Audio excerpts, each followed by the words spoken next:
আজকে চলে এলাম দার্জিলিংয়ের বিখ্যাত গ্লেনারিসে। এটি দার্জিলিংয়ের এক অন্যতম ক্যাফে কাম রেস্টুরেন্ট। বিখ্যাত এই কারণে বলছি যে শুধু দেশ থেকে না, বিদেশ থেকেও অনেক লোকজন এই ক্যাফেতে আসে। এটা হচ্ছে রুফটপ এরিয়া, এখানে বসে ভিউ এনজয় করতে পারেন। তবে রুফটপে জায়গা না পায় আমরা ভেতরে বসলাম, খুবই ভিড় ছিল। এখানে নিয়ম হলো বেকারি আইটেম নিজের পছন্দ মতো নিজেই তুলে নিতে হয়।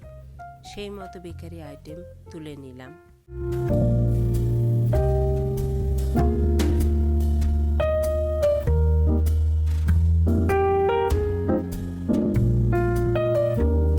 প্রথমে ট্রাই করলাম ফ্রেঞ্চ প্লেন ব্রেড খসং, এটা আমার বেশ ভালোই লাগলো। তারপরে চিজ কেক ট্রাই করলাম, এটা তো দারুণই লাগলো।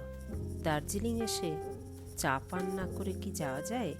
সেটা তো হয় না, তার জন্য দার্জিলিংয়ের অথেন্টিক ব্ল্যাক টি ট্রাই করলাম। গুড ইভিনিং, আমরা এই মুহূর্তে আছি দার্জিলিংয়ের গ্ল্যানারিজে।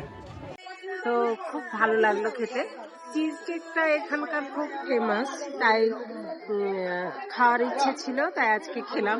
খুবই খুবই ভালো লাগলো। আপনারা যদি গ্ল্যানারিজে আসেন তো অবশ্যই চিজ কেকটা ট্রাই করবেন।